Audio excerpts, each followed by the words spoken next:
Estamos una vez más con Jorge Ferrer, un privilegio poder compartir un rato con él, esta vez para hablar de un tema un poco más serio de los que habitualmente traemos al canal. Ya sabéis que lo que intentamos siempre es tratar los temas en profundidad, pero de una manera que sea a la vez amena y divertida, pero la verdad es que estábamos hablando antes fuera de cámara y este es un tema que queremos tratar de otra manera, ¿no? Con la seriedad que merece.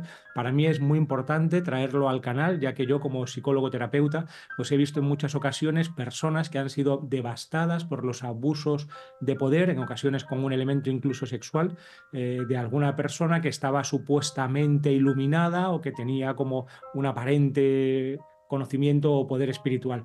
Entonces, junto con Jorge Ferrer y con María Herrero, como siempre, vamos a intentar dialogar de este tema, entenderlo un poco y tratarlo, ojalá seamos capaces, pues con el amor, la apertura, la compasión que merece e intentar verlo desde diferentes puntos de vista también, ¿no? Hacer un análisis de que Jorge Ferrer es conocido sobre todo en el ámbito de la psicología transpersonal o de la psicología integral, pues intentar hacer un análisis con él que sea integral, que podamos mirar diferentes puntos de vista, diferentes aspectos y desde ahí te lanzo así la pelota. No sé si tú querrás decir algo, Mardía, y si no le lanzamos ya la bola a Jorge para que él empiece como a desbrozárnoslo. De hecho, me parece que tú lo has reflexionado mucho este tema y tienes preparado pues algunos puntos o algunas ideas que pueden valernos para ir recorriendo el vídeo.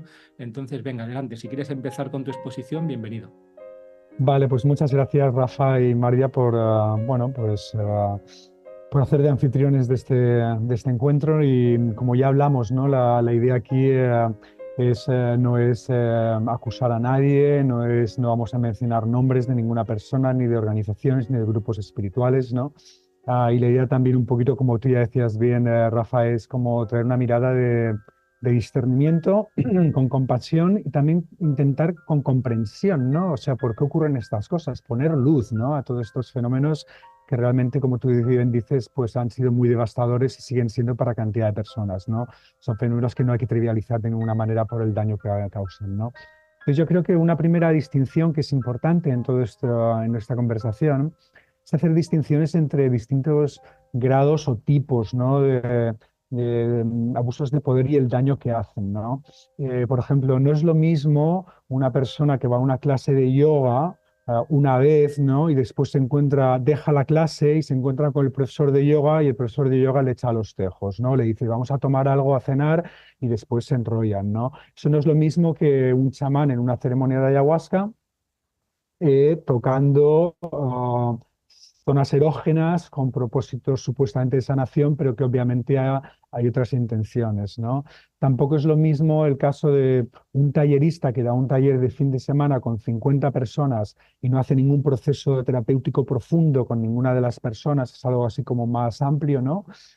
Que un terapeuta que está trabajando psicoespiritualmente con un cliente durante 1, 2, 3 meses, 2, 3 años, ¿no? No tiene nada que ver. Y yo creo que el caso más serio, el caso más grave, no es el del maestro espiritual, ¿no? Yo creo que el chamán, el terapeuta y el maestro espiritual es un poco la triada más sensible. ¿Por qué? Porque las personas realmente hacen un acto de confianza plena en que esas tres roles están realmente al servicio de tu sanación y tu crecimiento, ¿no? Y que además que son personas, sobre todo con el maestro espiritual, con el chamán también, que saben mucho más que tú de lo que es bueno para ti, ¿no?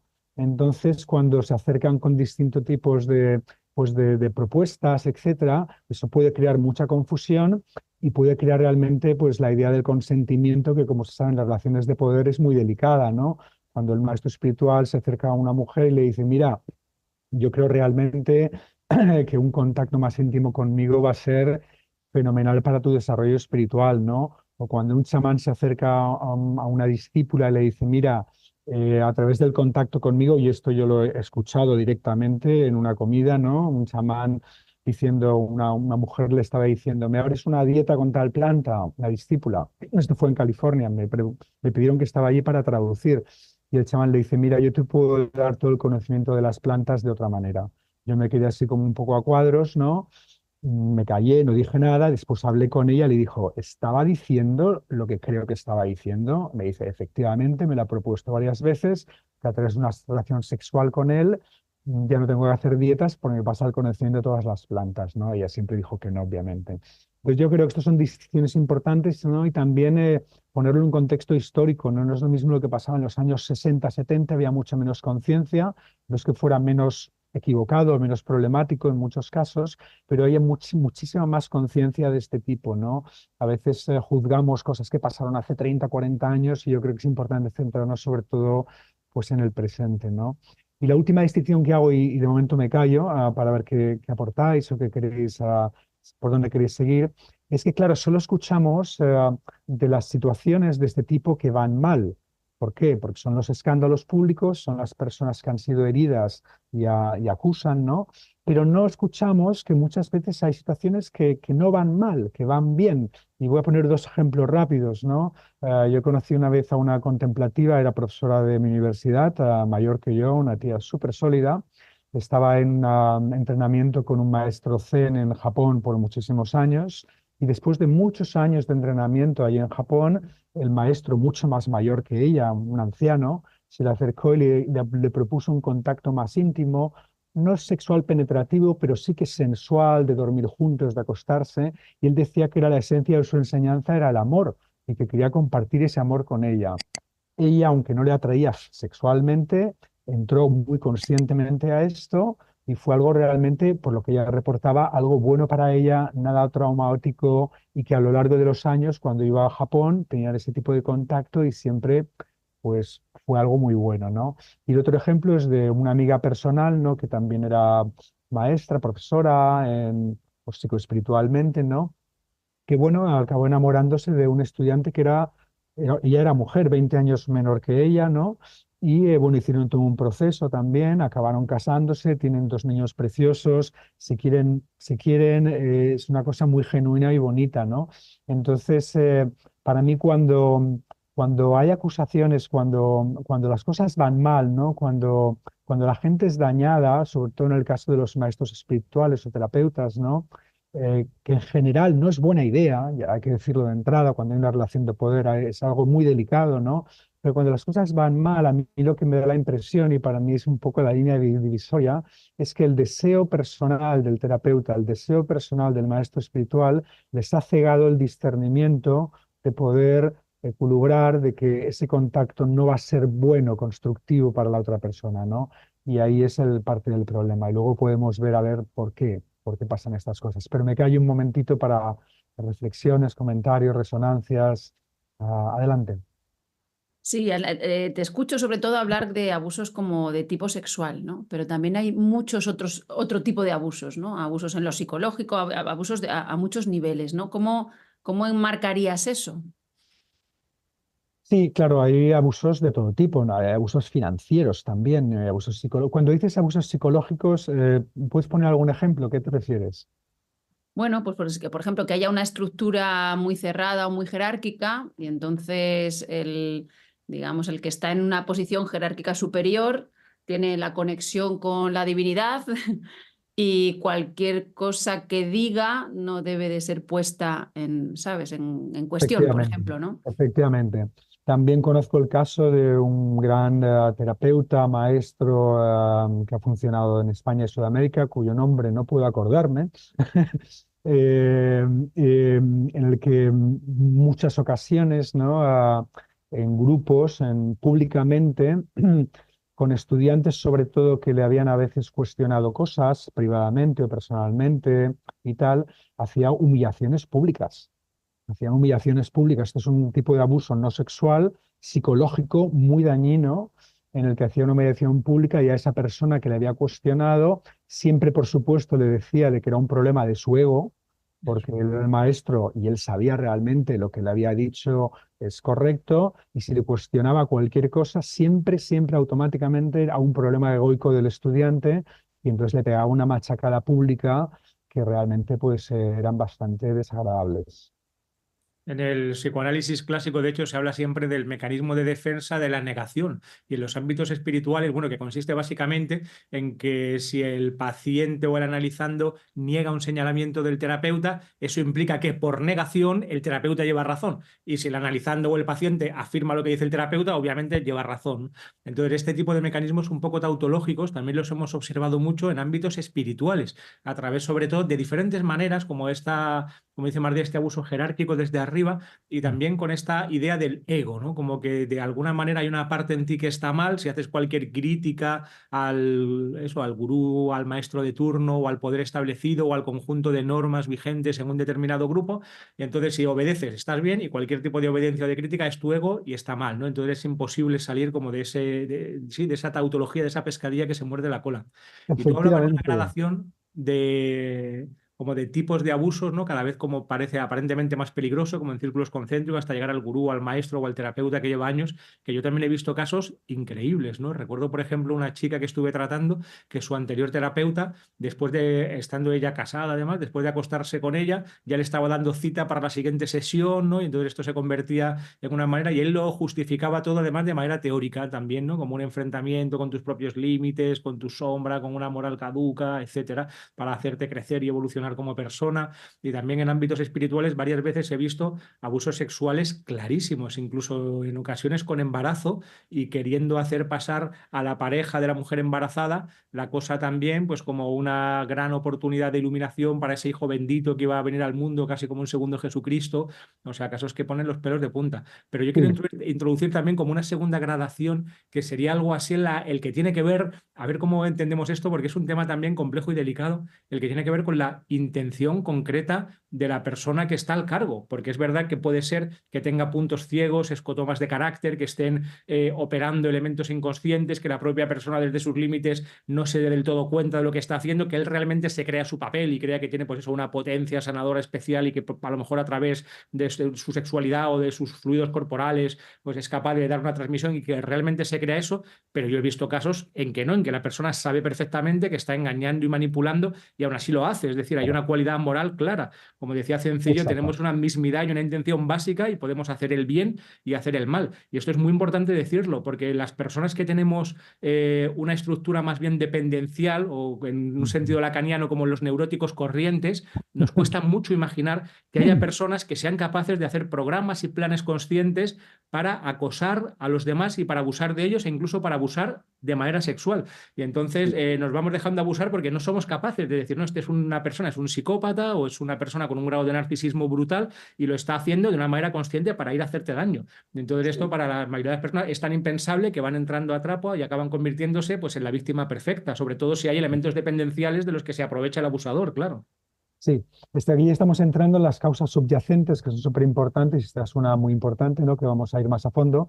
Pero antes algo que has dicho me ha hecho recordar un caso también de una amiga personal que en un taller con un terapeuta, maestro espiritual también, ¿no? Como consagrado en toda la comunidad, ¿no? Pues bueno, el maestro a través de una facilitadora le concedió una entrevista personal, una entrevista personal. Ella fue allí como, wow, qué maravilla que me ha seleccionado el maestro para una entrevista personal, como sintiéndose súper honrada, ¿no? Habrá visto algo especial en mí, me va a dar un feedback tal, ¿no? Entra ya tal y vamos, básicamente por lo que ya me contó en directo, o sea, de primera mano, el maestro básicamente se abalanzó para tocarle los pechos. Entonces ella le empujó y marchó de allí por patas. Y después lo más grave de todo, y esto es un poquito lo que me ha recordado lo que has dicho, estas justificaciones, ¿no? Como no sé qué fue como 1 o 2 meses después, ¿no? En una reunión pues, de esa comunidad, ella fue allí como a hablar con él en privado, con mucha sensatez, no para delatarlo públicamente, para pedirle una disculpa. Y le dijo, mira, esto que ocurrió es inaceptable, yo fui a que me dieras feedback de lo que está ocurriendo, intentaste tocarme sin mi permiso, y me gustaría unas disculpas. Y la respuesta de este maestro terapeuta tan consagrado fue, mira, yo soy tu maestro, sé lo que es bueno para ti y a ti lo que te pasa es que tienes un problema de inhibición sexual. Entonces, claro, cuando ella se queda a cuadros y dijo, mira, aquí acabamos la película y se retiró de todo esto, pero tampoco, y esto es otro tema de lo complejo de estas situaciones, tampoco pudo delatarlo porque dependía también de toda esa comunidad de terapeutas para su desarrollo profesional. Y eso es lo que ocurre también mucho, que muchas de estas mujeres ahora han empezado a salir, muchas de estas mujeres con esta persona y con otros también en Sudamérica, etcétera, ¿no? Que delatan estos casos, ¿no? Pero en muchos casos ha habido también como mucho miedo a delatar porque de pronto mi carrera profesional se va a la leche, ¿no? Y esto es muy grave, ¿no? Entonces, bueno, volviendo al tema de las causas subyacentes, obviamente la que tú apuntas, esa es la más grave, ¿no? En la que hay, por un lado, un trastorno de personalidad narcisista que hablábamos, ¿no? O incluso limítrofe, ¿no? O una persona realmente se ha construido de una manera, pues que realmente está haciendo algo así sin escrúpulos, ¿no? Conscientemente, ¿no? Yo creo que de estas cosas hay, pero yo creo que no hay tantas. Yo creo que es más los casos de la autoilusión, autodecepción, ¿no? Se dice decepción en castellano, autoilusión, autoengaño. Autoengaño. El autoengaño, ¿no? En el que la persona realmente cree, ¿no? Que todo lo que hace es mano de santo y que su contacto con esta persona la va a ayudar a iluminar, pero de pronto las cosas van mal y de nuevo es esa falta de discernimiento de que tal. Y a ver, y también hay que abrirse a la posibilidad de que sí que sea posible en ciertas circunstancias y contextos, y yo lo he vivido personalmente también con alguna persona con la que yo tengo una relación que me dio mucho, ¿no? O sea, que pueden haber incluso relaciones, incluso sexuales, ¿no? Con personas más evolucionadas que tú, que son constructivas, ¿no? Pero se tiene que hacer desde el respeto, desde el diálogo, desde con mucho, mucho cuidado, ¿no? No desde esa especie de entitlement, ¿cómo se dice? Tengo el título. Sí, sí, Sí, sí, sí. nombramiento, no sé. Sí, me siento cualificado, tengo esas cualidades para que todo lo que hago pues va a iluminar y va a sanar, ¿no? Eso es No puedo bastante. abusar de ti, pero con carné. Exacto. Exacto, exacto, ¿no? Entonces, claro, esas patologías personales también hay que estar el otro lado de la ecuación, ¿no? Que no solo están en los maestros, también pueden estar en los estudiantes o discípulos, ¿no? Eso se ve mucho en la jungla, ¿no? En retiros de ayahuasca, que yo también tomé algunos, así y tal. A veces hay personas que van allá con trastornos e intentan también seducir al chamán, ¿no? O sea, ¿no? Eso es otro tema, ¿no? Que a veces es bastante complicada la cosa, ¿no? Entonces, bueno, esto es una de las cosas subyacentes, ¿no? Es el narcisismo espiritual, la inflación espiritual. También está la represión sexual, ¿no? Sobre todo en espiritualidades de que sienten de que, pues, bueno, la cantidad de escándalos han sido con personas supuestamente que eran célibes, ¿no? Y que abogaban por el celibato en sus comunidades, ¿no? Para mí ahí hay algo que me habla de que hay una represión sexual, una sublimación no exitosa de esa energía sexual y que al final pues te empieza a gotear de maneras inconscientes, ¿no? Eh, pero bueno, es muy delicado, ¿no? Estos temas, ¿no? Hubo un sacerdote cristiano que se acercó a unas personas con las que yo trabajaba, que trabajaba con la sexualidad, una persona consciente, una persona buena que decía, mira, estoy sintiendo deseo sexual por los niños y no quiero sentirlo. Me aterroriza que en algún punto vaya a tomar acción. Y había empezado a entrar en páginas de web, de cosas de niños y tal, ¿no? Entonces pidió ayuda, ¿no? Entonces se le ayudó de qué manera, de hacerle entender de que eso que estaba viendo ahí fuera, que es una especie del niño, es un símbolo de la sexualidad inocente, primordial, inocente, ¿no? Era algo que él tenía que buscar dentro suyo, que todos esos años de represión había creado una energía sexual, un estancamiento, y le reconducimos para ir por ahí y parece ser que no supo nada de él después, muchos años después, pero él decía que había habido todo un cambio increíble, etcétera, ¿no? Entonces son situaciones muy delicadas, ¿no? Otro tema subyacente sería el desarrollo desequilibrado, ¿no? Eso lo habla muy bien Ken Wilber con el tema de las líneas del desarrollo, ¿no? Lo hemos hablado a veces entre nosotros ya, ¿no? Gente que puede estar muy desarrollada a un nivel psíquico, incluso de la conciencia, ¿no? Pero a niveles interpersonales, emocionales y sexuales son adolescentes, preadolescentes, etcétera, ¿no? Esto yo lo vi también con un chamán que era un chamán elder, anciano, valorado en sus comunidades como un gran sabio, y lo era, y lo veo alrededor de chicas jóvenes occidentales y era como una especie de cachorrito nervioso y como un adolescente, ¿no? Que se perdían los papeles, ¿no? Claro, eso no justifica nunca nada, pero también hay que entender que el chamán, incluso muchos más maestros espirituales, pueden estar desarrollados, incluso tener una iluminación al nivel de la conciencia, pero otros niveles estar muy no desarrollados, ¿no? y sobre todo cuando son personas que no han vivido mucho su sexualidad, pues es normal que no estén desarrollados a esos niveles.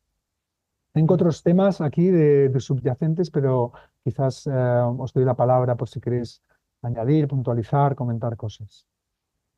No, a mí me interesa mucho cómo hacer el trabajo del discernimiento, ¿no? Porque os escucho hablar y entonces digo, bueno, pues en realidad todo esto, ¿cómo se resuelve? ¿Cómo se soluciona? Y en parte sería simplemente trabajar la bondad propia, ¿no? Es decir, un trabajo hacia el bien, trabajar cada uno hacia el bien propio y que la persona que esté en esa posición, porque claro, una posición de jerarquía es siempre una posición de extrema responsabilidad. Entonces no debe de ser asumida por alguien que no tiene cultivada pues, su contacto con el bien, con la bondad, ¿no? Con una bondad genuina, empática, etcétera, ¿no? Esto es lo que me viene así. Y luego me viene una pregunta también, que es, o sea, porque yo entiendo que en los últimos siglos la tendencia es a democratizarlo todo o a convertirlo todo en algo horizontal, y sin embargo hay a veces que hay algo ahí que me chirría, porque sí puedo reconocer que hay un nivel jerárquico en lo real también. Entonces, ¿cómo se establece esa armonía entre la dimensión jerárquica y la dimensión igualitaria de lo real, ¿no? ¿Cómo establecer esa jerarquía, ¿no? Ahí es donde estaría el punto, ¿no? Porque si es demasiado horizontal, hay algo que se resiente en nosotros, ¿no? En cierto sentido no podemos hacer caminos. Si todo es horizontal, pues no hay un lugar elevado al que llegar. Pero a la Claro. vez, a veces esa posición de responsabilidad o esa asunción de una posición jerárquica, pues Sí. te da la posibilidad de generar ese abuso, ¿no? Y es que a veces es muy sutil porque nosotros, por ejemplo, que no tenemos ningún nivel espiritual, por el mero hecho de tener este canal de YouTube, ¿no? Hace que se generen a veces juegos de Y imágenes muy transferencias poderosos, fuertes. ¿no? Y a veces nos pasa que vemos a alguien que no conocíamos de nada, pero que nos ha visto en el canal y ya enseguida Claro, nos coloca en la posición de un maestro espiritual, ¿no? claro. Y entonces de repente, ¿y yo qué hago con esto, no? Porque ya no te puedes relacionar cuando se da eso, como hay un juego de imágenes tan fuerte y de proyecciones, ya casi no puedes, es como que se rompe la posibilidad de establecer una relación sincera o auténtica con esa persona, ¿no? Es muy delicado. Sí, es como los juegos que se dan Totalmente. también en terapia, ¿no? Las transferencias fuertes que se dan en terapia con el terapeuta, ¿no? Que muchas veces, y a veces casi forma parte del proceso, pues se pueden como transferir elementos, ya sea idealizados o ya sea siniestros, sobre el terapeuta, y entonces odiarle o amarle o desearle simplemente por el juego mental que yo estoy haciendo y del que el terapeuta me vale como una pantalla en blanco en la que yo proyecto mis propias carencias y mis propios puntos ciegos.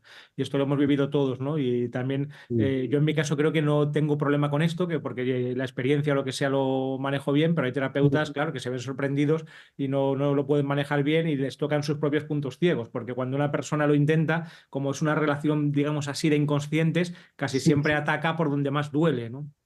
sí. Y es curioso, hubieron esas investigaciones que tomé nota aquí en el 2022, una investigación sobre la atracción sexual de terapeutas a clientes, ¿no? Y eran encuestas anónimas, etcétera, ¿no? Y básicamente encontraron, esto se publicó en la revista de archivos Archives of Sexual Behavior, una de las más importantes de estos temas, ¿no? El 70% de terapeutas, psicoterapeutas profesionales, admitieron que al menos una vez habían sentido atracción sexual por sus clientes, que me parece algo natural porque somos humanos, Claro. y que el 25% de terapeutas admitían que habían tenido fantasías románticas con sus clientes, ¿no? Y esto, bueno, esto es una realidad. Pero quiero volver un poco al tema de que hablaba Mardia de lo de la horizontalidad y la jerarquía, ¿no? Porque yo creo que hay un tema muy importante, ¿no? Yo también concurro, ¿no? Que obviamente que es obvio, ¿no? Que hay personas que están más desarrolladas que nosotros a niveles emocionales, místicos, espirituales, etcétera. Para mí esto es obvio. Entonces hay una jerarquía natural del mismo dinámicas del desarrollo, ¿no? Lo que pasa que obviamente un poco, yo que voy un poquito y soy muy fan de los superhéroes, ¿no? Entonces aquí está, no sé, el X-Men, la Patrulla X, parte cada superhéroe tiene un mitologema, ¿no? El mitologema de los X-Men es qué haces cuando te desarrollas más, evolucionas más de la masa crítica, ¿no? Aquí están los buenos, el profesor X, que dicen servir, servir y ayudar a los demás a a evolucionar. Y está Magneto y los malos, justamente, aunque es más complejo, que dicen, no, no, vamos a dominar, ¿no? Vamos a aprovecharnos de que estamos más evolucionados, ¿no? Pero bueno, claro, aquí el tema es una persona que esté supuestamente más evolucionada en contacto con esa bondad y altruismo que hablabas, está al servicio, ¿no? Pero aquí el tema, esa persona que está más evolucionada, para mí es muy importante que también tenga una relación horizontal con otras personas, otros maestros espirituales, ¿no? Y aquí es lo que muchas veces falla, ¿no? Que se aíslan, se crean su gran pirámide, su gran dominio con sus discípulos, y muchas veces es por falta de tiempo, no digo que lo hagan adrede, ¿no? Porque están tan liados con tanta gente que acaban aislados y nadie a su nivel les cuestiona o tienen como el peer, ¿no? Como, ¿cómo se dice? Peer-to-peer. De La igual a igual, paridad. la Iguales. paridad, la igualdad. La paridad entre iguales, y yo creo que esto es algo que ya hay algún desarrollo en Estados Unidos, ¿no? Y yo creo que es algo muy importante también para empezar a solucionar estos temas, de que hayan realmente asociaciones de maestros espirituales, ¿no? Las hay obviamente en las sangas budistas y tal, ¿no? Pero asociaciones, ¿no? En las que se reúnan, ¿no? Y se den feedback, aprendan de unos de los otros, desde ese nivel de paridad, ¿no? Porque cuando una persona se aísla y todo el mundo te está diciendo lo iluminado que estás y todo el mundo está alrededor tuyo, como que lo que dices, aunque digas una barbaridad, dicen, ostras, lo que ha dicho debe ser algo muy iluminado, eso es una Royal Road, la carretera real para la inflación espiritual y los problemas. O esto del sindicato que propones casi como un sindicato de maestros espirituales, no sé si es una cosa más seria que has dicho o lo más cómico, una de dos, no, no No, está claro. a mí me parece interesantísimo, Es como porque lo es de los verdad que, X-Men, eso sí no, que se parece lo de los X-Men o algo así, ¿no? y a veces hemos conocido, como en posiciones elevadas espirituales, hemos conocido a Sí, gente sí, que no sabía relacionarse en lo horizontal, exacto. que solo sabía relacionar en lo vertical, pero claro, si no te sabes relacionar en lo Con el horizontal, hay maestro algo de que no, hay arriba algo que o no. con tus discípulos de abajo, pero no hay una relación en la que te haga espejo y en la que puedas como eso, probarte y confrontarte, como tú dices, con personas que estén a tu nivel, ¿no? Y esto lo hemos Exacto. visto bastante, ¿no? Exacto, Sí. exacto. Hace muchos años, Ken Wilber sacó un libro muy bueno que no está en castellano y se llamaba Spiritual Choices, lecciones espirituales, el problema de identificar caminos genuinos o grupos genuinos de transformación, ¿no? Lo coeditó, coescribió con dos psicólogos transpersonales muy buenos y tal.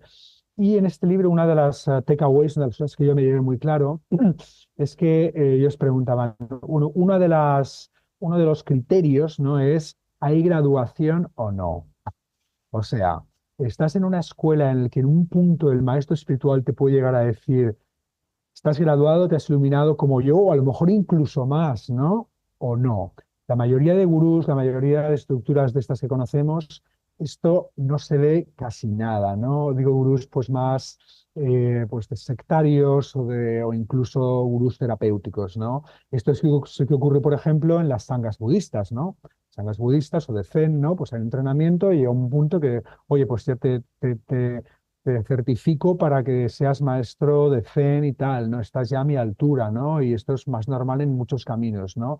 Pero cuando no hay esa graduación, la otra persona siempre está en un lugar superior y en algunos caminos hindúes, ¿no? Por ejemplo, bueno, gurús que ahora están muertos, que yo creo que sí que se pueden hablar un poco porque ya no están, ¿no? Como Franklin Jones, Adida, por ejemplo, o de estas líneas más de Crazy Wisdom y tal, ¿no? En el que te decían de que él es tu gurú no solo en esta vida, sino en todas las siguientes vidas. O sea, ya no te gradúas no en esta vida, sino va a ser tu gurú en la eternidad, ¿no? Una relación como eterna, ¿no? Y te lo presenta como que va a estar ahí para ayudarte, ¿no? Pero entonces aquí hay algo como que poda las posibilidades de crecimiento espiritual y de iluminación de sus estudiantes, porque siempre los va a mantener a raya. Y también se ha visto en muchos casos que cuando algún estudiante se crece bastante espiritualmente, hay algunos que les cortan las cabezas y los empiezan a criticar y los echan de la comunidad, ¿no? Entonces ahí están los problemas más egoicos, el narcisismo espiritual, ¿no? Que hablabais. Y entonces cuando una persona, ¿cómo podríamos dar como alguna norma? Aunque claro, esto es muy difícil porque habría que hacer un estudio fino en cada caso para que se pueda intentar discriminar o discernir si una persona está sospechando que puede estar en una situación de abuso de poder, si se encuentra o no en este caso o en qué medida, y si se siente ya herida o abusada, ¿qué podemos hacer para, son dos temas diferentes, para intentar Sí, rescatarla o recomponer los pedazos? Me imagino sí, que será algo parecido al abuso narcisista en particular, y estaba recordando yo todo el tiempo casos no solamente de abuso de poder espirituales, sino abuso de poder jerárquico con profesores de la facultad. De exacto. hecho, hubo un caso muy conocido en mi época en el que se descubrió al profesor que se metía directamente en la cama de las alumnas cuando estaban haciendo una excursión de etología, ¿no? Y otro caso de, sí, sí, así tal cual, sí. Se metía en la cama de una, de Sí, otra, y entonces si esto lo hacía con tanta naturalidad, yo imagino que es porque algunas veces le funcionaría y dejaría a las alumnas directamente flipadas, en shock, ¿no? Sin saber muy bien qué, ni qué ha pasado ni cómo reaccionar. Y luego ya conozco el caso de otro que tenía como su propia secta, digamos, una secta, podríamos decir, conductista o algo parecido, pero sí, en la que quedaba, sí, eran solo era, estaban él y un montón de chicas. Y porque también es cierto que en la facultad, en esta época, yo creo que esto está cambiando, había muchas más chicas que chicos. Había veces sí, que en clase había 2 o 3 chicos y 80 chicas, ¿no? Y sí, entonces, bueno, era la facultad un de grupo solo de psicología, chicas. ¿no? Sí, Exacto, y que iban salían y estaban, que tomaban copas y otras sustancias, y había como jueguecitos, y él medio se acostaba con ellas, pero ellas no lo veían como algo negativo, al menos alguna de ellas con las que yo hablé, no lo veía como algo negativo, sino casi como un profe muy guay, entonces, pero era todo muy extraño, ¿no? sí. Bueno, yo creo que algunas señales que pueden ser de alerta no es, es el gurú o persona en poder autoinmune a la crítica, ¿no? Este es uno de los temas que ya ha salido, ¿no? Cuanto más autoinmune a la crítica, cuando cualquier cuestionamiento crítica te lo devuelve como que es un problema tuyo, no solo de tu ego, sino porque no lo entiendes, porque estás en un nivel de desarrollo espiritual inferior y esto es algo automático y tal, eso es una bandera roja, ¿no? Que se una red flag, ¿no? Y por supuesto también está el tema de la clandestinidad, ¿no? De cuando se acerca un maestro, alguna persona de poder y te dice, mira, esto lo vamos a hacer, pero no tienes que decir nadie al resto de la comunidad porque no lo van a entender, porque es algo muy privado, porque tal. Esto también son banderas rojas, ¿no? Yo creo que aquí también está.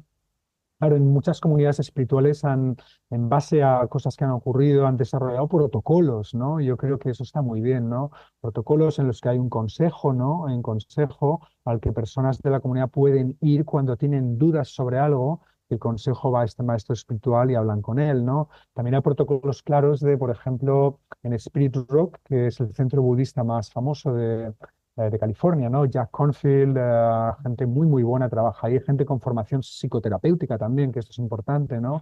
Eh, Allí tiene un protocolo muy claro, ¿no? Estos son maestros de meditación que trabajan con muchas personas, pero a veces también hay una mentoría de la meditación, entonces dicen, mira, aquí no prohibimos que pueda emerger el amor genuino entre un maestro de meditación y estudiante, pero lo que pedimos es primero que este maestro de meditación consulte con su maestro senior, ¿no? Con su maestro como superior, ¿no? Que esto lo consulte, ¿no? Que vean la situación en particular, que vean a esta persona, que no sea una persona que tenga algún problema mental, por ejemplo, ¿no?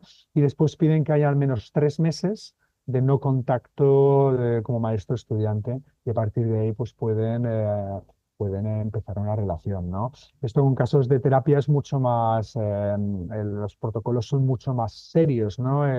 La Asociación de Psicología Americana habla de 2 años, ¿no? 2 años sin terapia y a lo mejor sin verse antes de empezar una relación. La Asociación de Counseling Americana de 5 años, que eso me parece muy extremo también, ¿no? 5 años, pero claro, todo depende del estado mental del paciente, del tipo de terapia que hicieron, de la vulnerabilidad, En realidad, relaciones de terapeuta con terapeutizada son muy delicadas, ¿no? Incluso casos que han ido bien, ¿no? A veces me han contado, bueno, sí, no, todo bien y tal, ¿no? Pero a veces nos enfadamos por algo y entonces me saca aquello que le dije en terapia, es que esto es tu padre, el trauma del padre, ¿no? Y la otra, no, hombre, eso no me hagas eso, ¿no? Que eso te lo dije en terapia, ahora somos pareja, ¿no? Y cosas de este tipo, ¿no? Que son un poco como, wow, ¿no? Como, pero sí, ¿no? Hay criterios, hay algunos. En ese libro desarrolla una serie de criterios bastante interesantes. Hay graduación también, es otro criterio, ¿no? Y obviamente, pues, claro, cuando hay pues, esa clandestinidad y a lo mejor le está diciendo una persona que es la única con la que tiene este tipo de relaciones, pues se enteran que hay un montón más, ¿no? Ah, Son eso. casos casos claros muy problemáticos, ¿no? Desde luego, ¿no? Hay otro factor aquí que también es importante mencionar, que es el factor cross-cultural, ¿no? Cross-cultural, ¿no? Eso ya en los 60 o los 70 se vio con los gurús que venían de la India, pero hoy se ve más con los chamanes indígenas, ¿no? No justifica para nada el tipo de abuso, pero por ejemplo, yo he leído investigaciones antropológicas bastante bien documentadas, ¿no? De algunos grupos indígenas de la jungla de Perú, en los cuales se ha desvelado, ¿no? Que para un chamán de tal tribu, ¿no? El que una mujer le ría los chistes estando solos es señal de que quiere rollo. De que una mujer le mantenga la visión, el contacto ocular durante un tiempo tal, es señal de que quiere rollo, ¿no? Obviamente, personas que están trabajando con occidentales tienen que aprender los códigos de Occidente y no hacer estos errores, si no, no deberían trabajar. Pero bueno, hay a veces que hay casos que se escapan a que la persona es mala o a una abusadora, a veces hay casos de confusión crosscultural, que normalmente se mezclan con casos de deseo personal y de que los indígenas vienen las mujeres liberadas sexuales de Occidente y dicen, ostras, aquí nos vamos a poner las botas, y esto ocurre un montón, ¿no? Desafortunadamente, ¿no?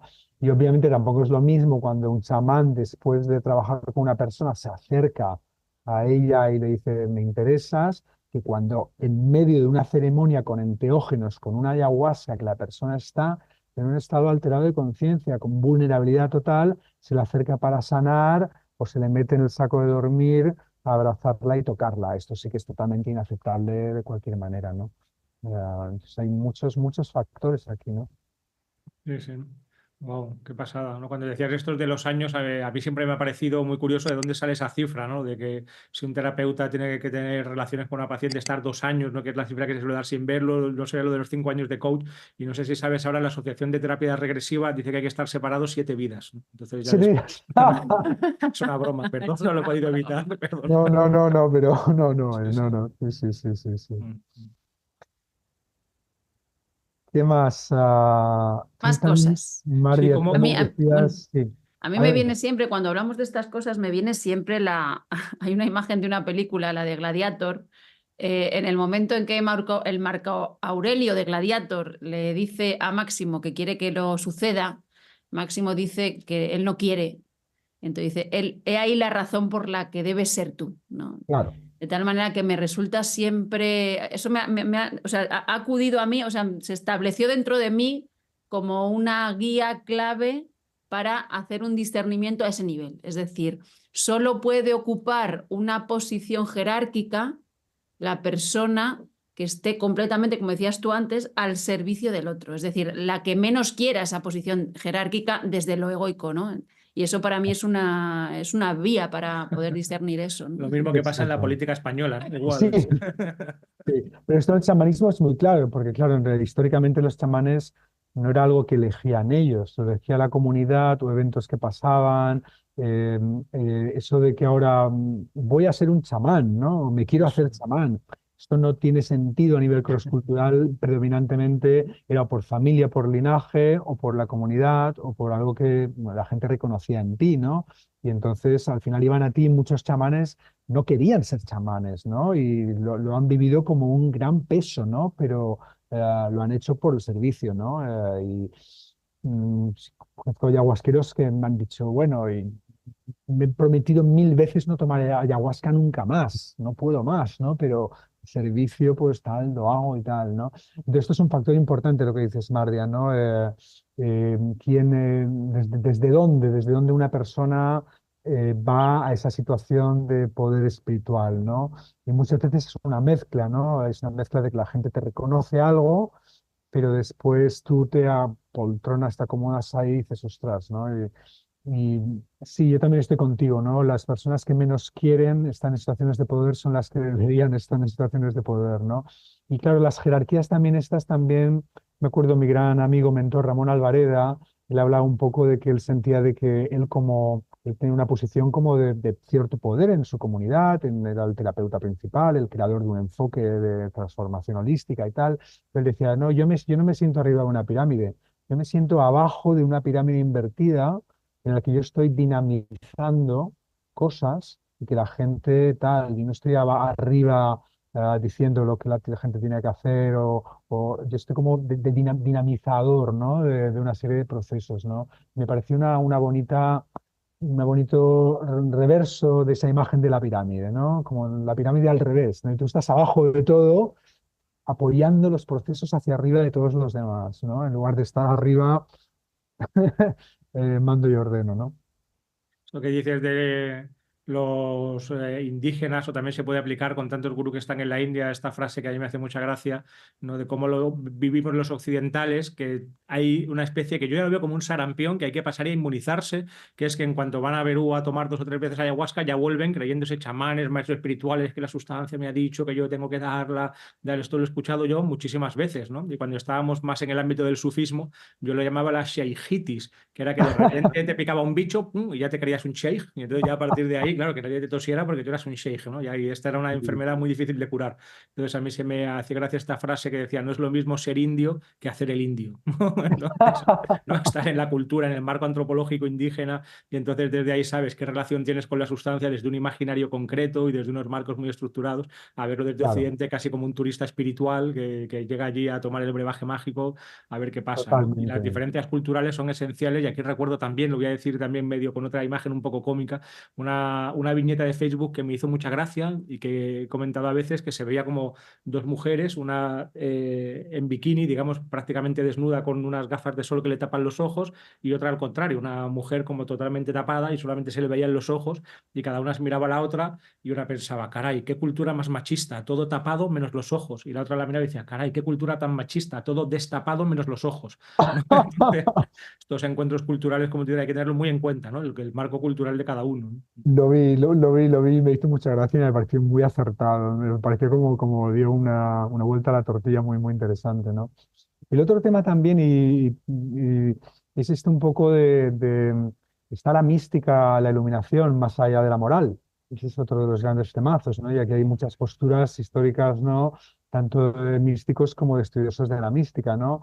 Solo un momento para una noticia que nos alegra tremendamente. Estamos patrocinando el encuentro de Mías Latina de la Ibn Arabi Society española, que será realizado en el Centro Sadana de Valencia el 7, 8 y 9 de junio del 2024, y si Dios quiere vamos a participar el 7 de junio presentando los libros de Vicente Merlo, y el 8 de junio dando una ponencia tanto Rafa como otra yo. Y estarán también Pablo Beneito, Luchi López y muchas otras personas muy y interesantes. parece una cosa que está hecha específicamente casi para nosotros, porque se titula Texto y contexto del intelecto al corazón.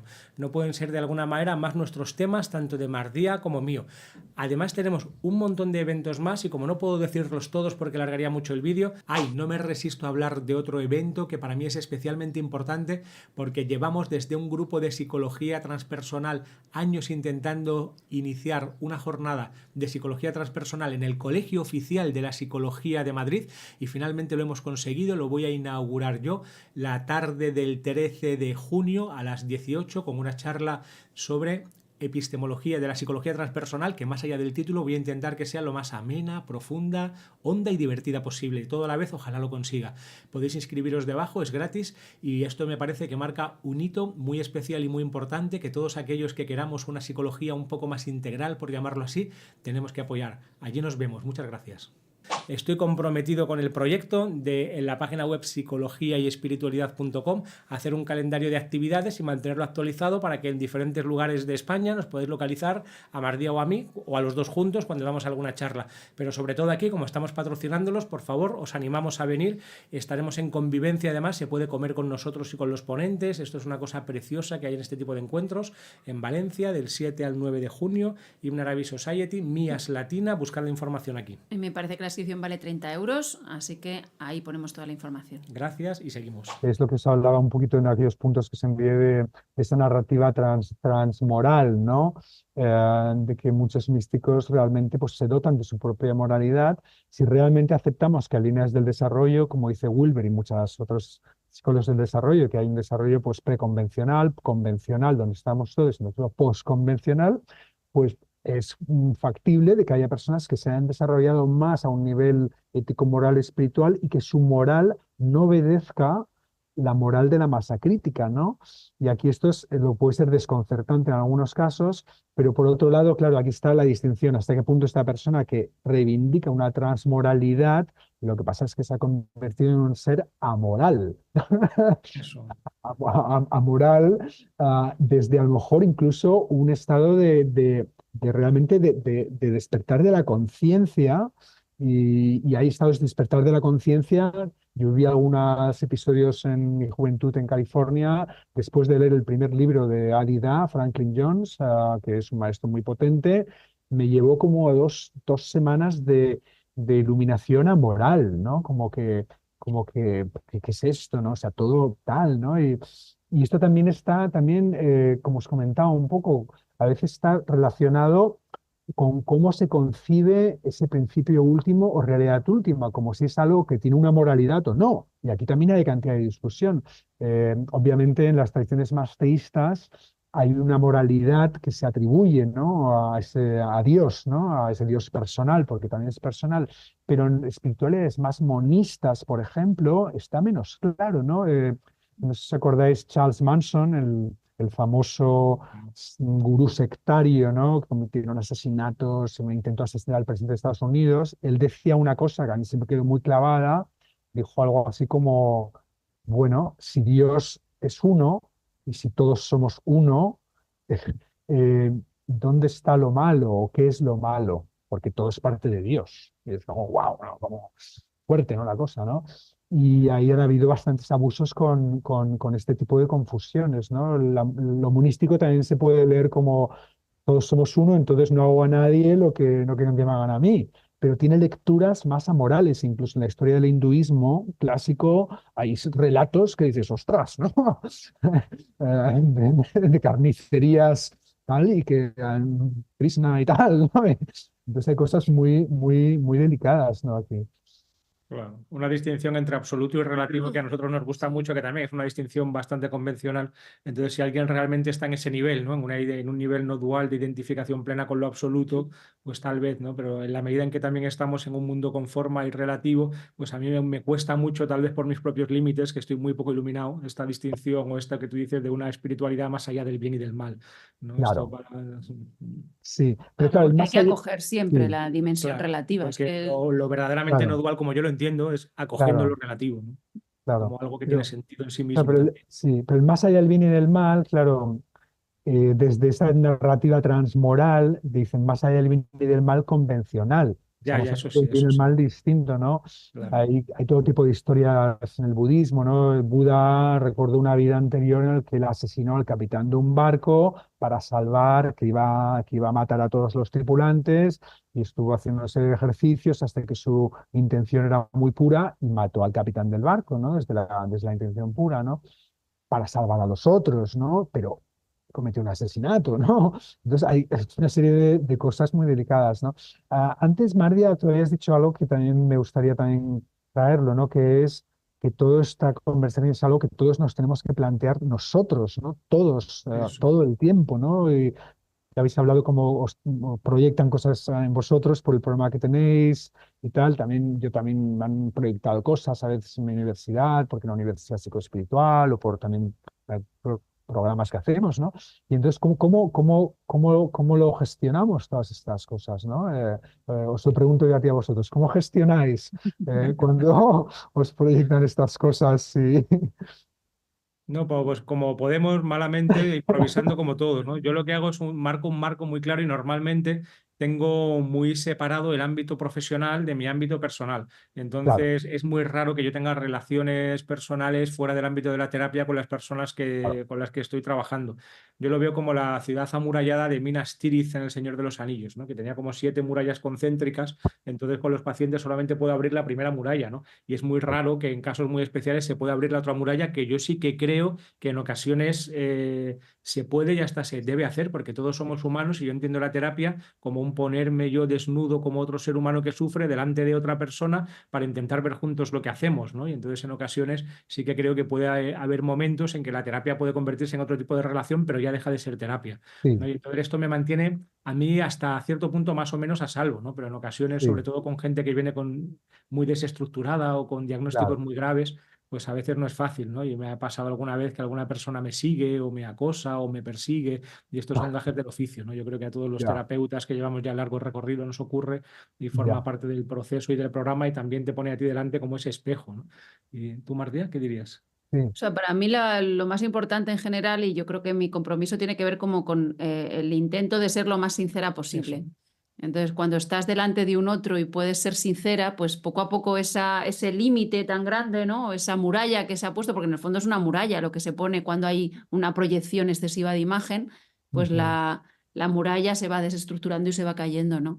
Entonces sería sí, un trabajo sobre todo con la sinceridad. Y yo creo que esa es también como la vocación de mi escritura o de mi literatura tiene que ver justo con eso, porque me parece que cuando uno es sincero hace trabajo espiritual, porque la sinceridad te conecta con la verdad sí, última y a la vez permite que el otro se pueda acercar humanamente a ti desde sus propios límites porque entiende tus límites, ¿no? Así tú te abres, ¿no? Si tú eres sincero, el otro puede ser sincero contigo también, ¿no? sí, Y luego tenemos ya totalmente. la técnica final, ¿no? La que nunca falla, ¿no? La La de técnica ir con los absoluta. niños a los Exacto. sitios. Es que si alguien nos idealiza o nos idolatra como maestros espirituales o como que tenemos algo, vamos con los 5 niños y entonces nos ven ahí como gritarnos, enfadarnos, niños, no hagas esto, no hagas lo otro, y entonces ya toda idolatrización cae al suelo, ¿no? Esto no falla nunca. Sí, Sí, para mí la maternidad y todo el trabajo familiar es sin claro, duda también una cura sí, para mis Claro. propios procesos como de narcisismo espiritual, ¿no? Porque me baja la realidad todo el rato sí, y también para mis tendencias a fliparme, porque claro, yo además jovencita a veces es que o sea, es como que me iba, ¿no? Tenía como cierta tendencia, me sumergía o en la lectura o en la escritura, en la literatura, ¿no? Y entonces es como que me despegaba del suelo y tenía como cierta tendencia a fliparme. Entonces, a mí en ese sentido la maternidad me ha curado casi completamente porque me devuelve todo el rato a las necesidades sí, básicas de mis hijos y entonces totalmente. simplifica mucho mi vida y también me permite dar una visión como sincera eh, a la gente que tenemos alrededor, ¿no? Claro, y tener Totalmente. mucha conciencia. El elemento psicológico es básico también, ¿no? Que muchas veces en contextos espirituales tradicionales o pseudo tradicionales parece que se desprecia lo psicológico y sin embargo nos vale para darnos cuenta de todo esto, ¿no? Para tomar conciencia que se dan este tipo de fenómenos, como dices tú, de proyección de imágenes o de transferencias inconscientes y hay que manejarlos y que es muy fácil subirse al carro, que de repente tú tengas un grupo de gente que te ve de una manera especial porque eres su terapeuta o porque tienes un canalcito de YouTube o por cualquier cosa, entonces de repente digo, oye, espera, sí, es que yo creo que yo soy un poco la leche, ¿no? Claro, esto es muy Sí, fácil sí, subirse sí, como al carro narcisista, hay que tener ahí un cuidado total. extremo y como una cura de humildad y de sinceridad lo más radical posible. Y luego el trabajo de integrar todas las dimensiones continuamente, o sea, ir integrando todo lo que vivimos, también la relación con nuestros vecinos o con los compañeros del instituto. A mí también me ayuda ser profesora de instituto, claro, Claro, porque claro, es muy difícil ganarse la atención de los adolescentes. Los adolescentes casi siempre están devolviendo una imagen negativa de ti, ¿no? Porque en principio tú eres la figura de autoridad y en principio lo que les sale es o pues odiarte un poco o reírse de ti o Eso siempre ayuda para el narcisismo. sí, Sí. claro, lo que les sale es ese tipo de cosas. Entonces yo, por ejemplo, para mí es muchísimo más fácil dar una conferencia delante de gente que ha venido a escuchar la conferencia que yo voy a dar porque les interesa el tema, porque ahí ya está todo el mundo atento. Eso. O sea, lo que me es difícil es ganarme la atención de mis 35 alumnos cuando llego el lunes por la mañana y ninguno quiere estar allí, ¿no? Ese es sí, sí, el sí. gran reto. Entonces eso también me permite como hacer una balanza. Exacto, relaciones horizontales y también el matrimonio. Esto lo hablamos mucho en nuestro caso, ¿no? La pareja o estar casados, ¿no? Que nos hacemos espejo el uno al otro y a veces nos enfadamos o discutimos y ahí se nos baja todo, ¿no? Toda pretensión de ser espiritual cuando Sí, discutimos esto. Además, Sí. nosotros somos muy distintos, aunque Sí. tengamos vocaciones comunes, mm, en muchas cosas somos totalmente diferentes, ¿no? claro, Sí, o sí. sea, en que a mí me gustan las pelis buenas y ellas las malas, por ejemplo. Es difícil luego cuando estamos viendo Netflix saber qué vemos. A mí solo me gustan las pelis si salen árboles. Y a él le gusta la ciencia ficción. Sí, Bueno, ya sí, está, ya está. totalmente. ¿Qué nos dice Sí, Jorge? a mí también a mí lo que siempre me ayuda, yo siempre he tendido mucho a vivir en comunidad. Ah, eso. En Berkeley confundí una comunidad durante 9 años entre pares. Había liderazgo rotatorio, pues por distintas actividades, pues alguien enseñaba yoga o alguien, yo qué sé, cualquier cosa, ¿no? Pero no había líderes, éramos todos a pares, ¿no? Y esa convivencia, ¿no? con 8 o 9 personas que te conocen en el día a día. Eso no tiene precio, ¿no? Y eso es lo que yo creo que les falta mucho a esos maestros espirituales, chamanes que se aíslan y están siempre al tope, ¿no? No tienen esa convivencia con pares, lo hablamos de esto antes, ¿no? Pero a mí me pasa una cosa muy divertida, anecdótica, que, claro, hace muchos años estaba el profesor en el SIAES, ¿no? Y bueno, pues había mucho amor admirativo y tal, de muchos estudiantes, pero que para mí me empezaba un poco a molestar, un poco, ¿no? Era un poco demasiado, como un poco así como que te miraban hacia arriba, ¿no? Y yo soy muy horizontal con la gente cuando la gente mira de abajo arriba o de arriba abajo, me separa. Yo siento una separación, ¿no? Que no me siento cómodo, ¿no? Entonces había un grupo de personas y entonces hizo una especie de evento en mi casa, una especie de encuentro fiesta tal, y dije intencionalmente, además lo hablé con mi comunidad, van a venir toda esta gente, yo voy a pillar una borrachera aquí, me voy a poner borracho hasta el culo para bajar del pedestal, ¿no? Para que se acaben estas tonterías, ¿no? Y tal, ¿no? Y efectivamente, yo pillo un buen pedo, no hice nada pues, raro y tal, pero bueno, un pedo y tal, tal. Y después, ¿qué es lo que me llegó? Que la gente de este grupo decían, ostras, Jorge, qué humano es, se emborracha como todos también. Y yo, joder, hagas lo que hagas, una vez te ponen el pedestal, no hay manera que te quiten, ¿no? Algo así, ¿no? Y me marcó un poco esto. Dices, a veces esas transferencias, ¿no? Son muy difíciles. La gente que te ha Sí, conocido sí, sí, sí. como terapeuta, como profe, como tal, es muy difícil. A mí también me ha pasado con mis mentores espirituales. Nos hemos hecho amigos, pero siempre hay algo que los sí, ¿no? Nos mira un poco hacia arriba, ¿no? Y tal, ¿no? Quizás algo inevitable de la naturaleza humana y, ¿no? Sí, lo de la vida de Brian, ¿no? Cuando él decía, yo no soy el Mesías, decía, solo el verdadero Mesías negaría que es el Mesías. Dice, está bien, soy el Mesías. Lo has reconocido, es el Mesías, ¿no? Pues eso. Exacto. Y Efectivamente. como está saliendo un vídeo muy largo, Espera, pues espera, ¿le puedo hacer una sí, pregunta? sí, pero yo, Ah, bueno, yo venga, quiero hablar va a hablar. sobre qué podemos hacer cuando una persona se ha sentido ya como abusada, ¿no? Cuando viene una persona, por ejemplo, a terapia o tenemos un conocido o un amigo, nosotros mismos, ha sentido que ha sufrido estos abusos, ¿cómo podemos, aunque sea nada, en 2 minutos, dar una orientación? Y a lo mejor tú quieres decir algo. Bueno, bueno, yo, si esa es más para acabar, solo Sí, quería decir una vale. cosa, ¿no? Y es como Sí, claro, el tema de la jerarquía también pasa muchas veces por pensar que el otro sabe de todo más que tú, ¿no? Entonces eso nos lleva a la pregunta última de si existe la conexión pura o si en ujú, último extremo esa conexión del maestro espiritual superiluminado tiene siempre alguna dimensión contextual y tú, por mucho que estés en un nivel más bajo de realización espiritual, en ciertos elementos o en contacto contigo mismo, a veces puedes ver cierta situación con una amplitud mayor que la que tiene ese maestro espiritual, ¿no? por Con supuesto. maestros del pasado, por ejemplo, ocurre eso, ¿no? Que a lo mejor tienen un nivel de iluminación espiritual obvio viendo su vida, la entrega a lo mejor que han tenido hacia los demás o hacia su proyecto espiritual, pero luego a la vez tienen las limitaciones cosmovisionales, a veces Por supuesto. míticas o arcaicas de su época, ¿no? Por supuesto, y sigue ocurriendo, ¿no? Yo por eso siempre digo que mi filosofía es tan participativa, que todos somos maestros y estudiantes. Podemos aprender de todo el mundo y seguro que hay algo, aunque sea muy sencillo, que puedo enseñar a todo el mundo, ¿no? Y los maestros espirituales, por supuesto que tienen muchísimas cosas que aprender, obviamente, ¿no? De todas las personas, ¿no? A lo mejor, pues, de cosas interpersonales o de miles de cosas, ¿no? Entonces yo creo que esa es otra criterio fundamental, ¿no? Es un maestro que realmente se siente omnisciente, omnipotente, ¿no? O realmente es una persona que se siente que está en un camino de indagación personal, de crecimiento, de sanación, y porque ese camino para mí es infinito. No hay, incluso aunque una persona pueda vivir una liberación en la conciencia en otros niveles muy clara, muy pristina, muy de estar, yo qué sé, pensemos alguien que está en el aquí, el ahora, el eterno ahora plenamente, ¿no? Eso no significa que no tenga cosas por sanar, ¿no? A otros niveles, ¿no? O eso no significa que un estudiante o un amigo le pueda decir, oye, noto ciertos sesgos patriarcales cuando hablas con las mujeres, por ejemplo, ¿no? Eh, la India, ¿no? Por ejemplo, pues cantidad de gurús iluminados, pero también están con unos valores, ahí entra el tema de la cultura y la espiritualidad, valores homofóbicos, valores misógenos, valores que en Occidente diríamos, hostia, este tío es un maestro espiritual, pero es un maestro espiritual en su línea de pensamiento, ¿no? Bueno, sí, yo creo que podríamos ir acabando. ¿Cuál era el Sí, último tema? Pues si alguien nos está viendo que considere que ha sufrido abusos o conoce algún caso parecido, ¿no? Siempre sabiendo lo difícil que es discriminar, hasta qué punto estos abusos, ¿no? Como decimos, es todo un espectro, y puede haber muchos enfoques, pues ¿qué puede hacer?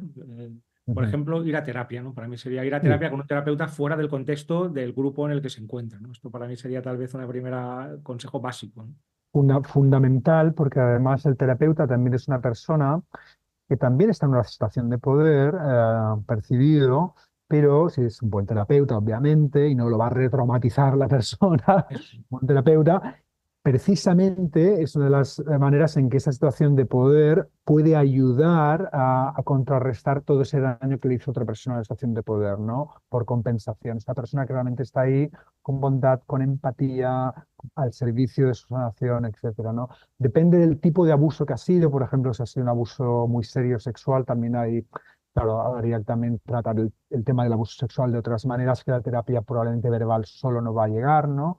Pero bueno, son temas más amplios, delicados, ¿no?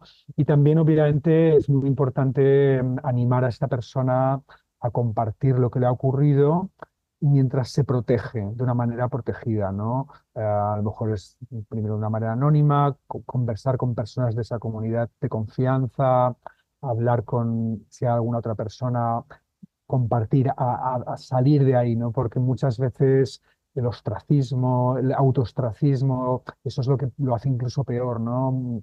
No lo hablan con nadie por miedo, ¿no? A veces miedos desafortunadamente injustificados, ¿no? Pero sí el compartir todo esto, el terapeuta, la comunidad de apoyo, y en un momento dado, obviamente, pues si hay que cortar, ¿no? Con ese tipo de comunidad, ese tipo de maestro, pues obviamente pues apoyarles a un proceso de separación consciente del maestro.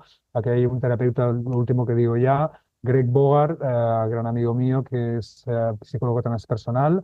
Le he escrito un libro muy bonito que se llama Separating from a Spiritual Teacher, y un artículo también, ¿no? De 10 estadios de cómo una separación consciente con tu maestro espiritual, por razones de este tipo o por razones de tu propia individuación espiritual, ¿no? Entonces hay mapas también, ¿no? Para todo esto, pero el apoyo terapéutico fundamental, desde luego. Qué interesante. Esto se llamaba tradicionalmente en el sufismo o en algunos grupos sufíes el destete, ¿no? Que hay que El también a veces destete, tener el proceso de destete. el destete Eh, espiritual. Eso es. Bueno, yo me atrevo a sugerir que si alguien cree que le puede ser útil, nosotros leemos todos los comentarios que dejáis en el canal. A veces no podemos responder todos si son complejos, pero si alguien quiere contar o aportar cualquier idea, sugerencia, crítica o experiencia personal, bienvenido y lo leeremos con todo nuestro cariño y toda nuestra atención, Martía y yo. Y también invito a Jorge a que se pase por los comentarios en alguna ocasión a leerlo. Si os ha gustado, tenemos otros 2 vídeos con él que podéis buscar, hablando de Novogamia, una de sus últimas obras publicadas, y otro en el que hablamos sobre psicología transpersonal en general, que es, en mi opinión, uno de los vídeos más bellos y profundos que tenemos publicados en toda nuestra trayectoria en el canal de YouTube.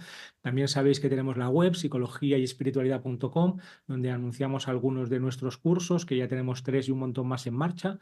También hacemos un proceso con Patreons y miembros. Tengo que decir esto siempre para dar sentido a nuestro trabajo, en el que por una pequeña cantidad al mes tenemos una reunión privada, María y yo, en el que dialogamos entre todos y vamos creciendo y aprendiendo, y además de manera totalmente horizontal, ¿no? Los que estamos haciendo esto nunca hay un programa, sino que alguien va hablando, cuenta algo, otro cuenta algo al hilo, y Martí y yo somos uno más en una comunidad horizontal muy bonita que se está creando con los Patreons y miembros, y creo que lo más barato son 3 euros al mes, que es un apoyo al canal, o 14 lo más caro, hay como varios niveles.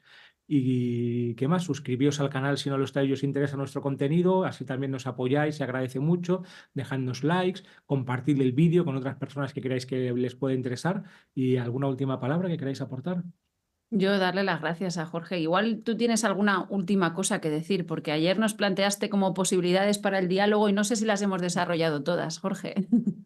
Bueno, yo creo que hemos cubierto muchísimo territorio, ¿no? Entre los tres, y lo único que diría es, bueno, acabar de nuevo, ¿no? Como en estos temas, ¿no? Yo creo que es muy importante venir con una actitud de firmeza, de no justificar nada, de tolerancia cero, por un lado, pero también con una actitud de no enjuiciamiento moral que nos sitúa en un lugar Eso. superior. Esto lo hablábamos también con Mardia y con nosotros, ¿no?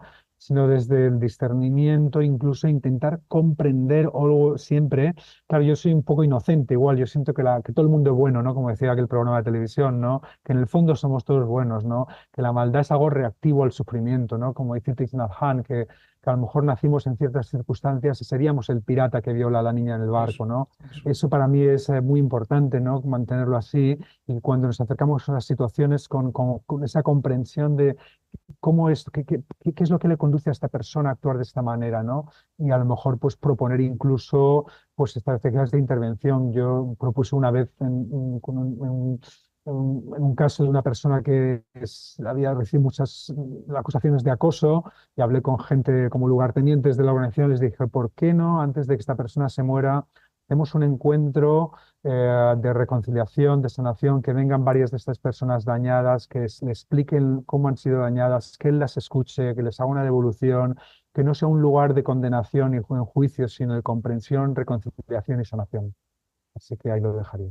Oh, qué maravilla. Bueno, es que sería abrir un melón nuevo, sí, pero yo creo que antropológicamente, mi modelo antropológico, o sea, sí todos somos un aspecto de lo absoluto o de lo divino, y entonces desde ese punto de vista todos somos buenos en esencia última, pero a la vez estamos secuestrados por un montón de dimensiones parciales y relativas, por nuestro ego fragmentario, heridas, nuestra cultura, nuestra biografía, y entonces desde ahí a veces se generan como eso, otras problemáticas que hay que saber comprender, como dices, y también ver el pirata interior que todos llevamos, porque en un momento dado me gustaría ver a muchos de los que señalan con el dedo en una situación en la que puedan abusar libremente del poder, a ver qué es lo que pasaba, ¿no?